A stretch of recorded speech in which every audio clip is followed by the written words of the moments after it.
Formatting in Excel. Changing column width. There are two ways to change the column width.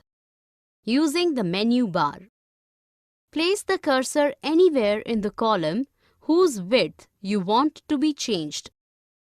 Click on the Format menu and choose the column option. Type the column width which you want to set for the columns. By dragging.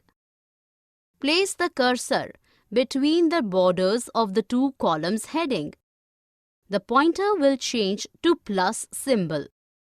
Drag the mouse to right or left to change the width of the column. Changing row height. There are two ways to change the row height. Using menu bar. Place the cursor anywhere in the row whose height you want to be changed. Click on the Format menu and choose the row option. Type the row height which you want to set for the columns. By dragging. Place the cursor between the borders of the two row heading borders. The pointer will change to plus symbol. Drag the mouse to up or down to change the height of the row.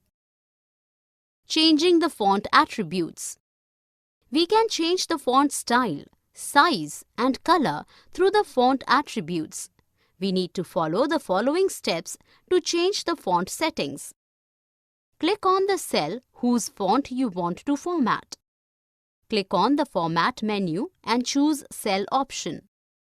Click on the Font tab. Change the font size, color, style as per your desire. Click on OK. Or we can go to Formatting toolbar and make the changes in the font attributes directly from there.